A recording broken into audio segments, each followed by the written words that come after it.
government has undertaken केंद्रीय वित्त मंत्री निर्मला सीतारमण ने रविवार को संसद में बजट पेश कर दिया है।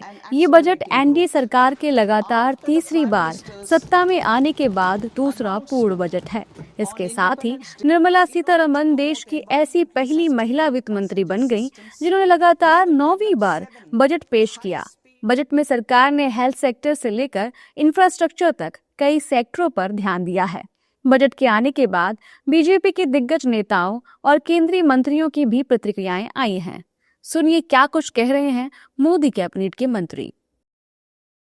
2,78,000 करोड़ का ये जो बजट का आवंटन है, इसमें से 1,20,000 करोड़ जाएगा सेफ्टी रिलेटेड एक्टिविटीज़ पे, और इतना फोकस है सेफ्टी और मेंटेनेंस पे, ट्रैक मेंटेनेंस पे, कोच मेंटेनेंस पे, लोको मेंटेनेंस पे, वैगन मेंटेनेंस पे, कवच के इंस्टॉलेशन पे, ऑपरेशन सिस्टम को ठीक करने के लिए, डिजिटल स्टेशंस लाने में, इन सब फोकस के कारण सेफ्टी करीब 95% बढ़ी है, इम्प्रूव हुई है, और ये आने वाले समय में और भी इम्प्रूव होगी।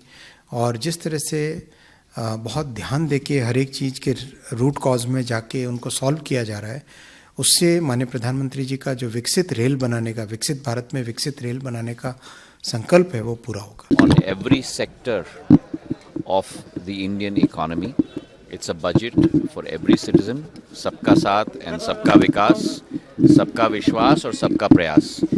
Particularly area of telecom, area of donor has got a very good impetus in this budget, and we hope to take forward the Prime Minister's vision of capitalizing on India's growth potential.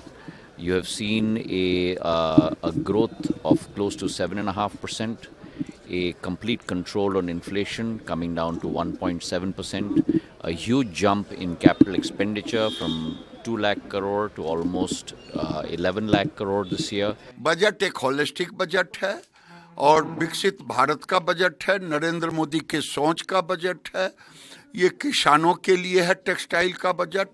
हमने 5 करोड़ लोगों को रोजगार दिया है, आने वाले दिन में हम फिर रोजगार देंगे, और न्यू एज फाइबर में 1 करोड़ किसान मजदूर को, और फिर इधर भी बजट में वो तो हमारे जो विकास दर है हमारी, उसको भी स्वीकार नहीं करते। अब आप इंटरनेशनल एजेंसियां वो कहती है कि भारत 7% से ज़्यादा ग्रोथ रेट से विकास कर रहा है, वो तो नहीं मानते। हमारी पर कैपिटा इनकम भी बढ़ रही है, डेटा नीति आयोग कह रहा है, वो नहीं मानते। 25 करोड़ लोग गरीबी को परास्त करके गरीबी से बाहर आए, वो नहीं मानते। तो उनका क्या करें? ये बजट तो दोबारा उनको पढ़ना पड़ेगा, तब समझ में आएगा। वित्त मंत्री निर्मला सीतारमण ने रेलवे, सड़क, हेल्थ, आईटी, कृषि और ग्रामीण विकास समेत तमाम मंत्रालयों के लिए बड़े बड़े ऐलान किए हैं। विदेश मंत्रालय के बजट में भी इजाफा किया गया है। जहां एक तरफ सत्ता पक्ष बजट की तारीफ करता नहीं थक रहा, वहीं बजट पर पूरा इंडिया अलायंस एक साथ फायर है। विपक्षी नेताओं ने बजट पर जमकर नाराजगी जताई है। राहुल गांधी, मल्लिकार्जुन खड़गे, भगवंत मान, अखिलेश यादव समेत कई नेताओं ने बजट को आम लोग की उपेक्षा करने वाला करार दिया है।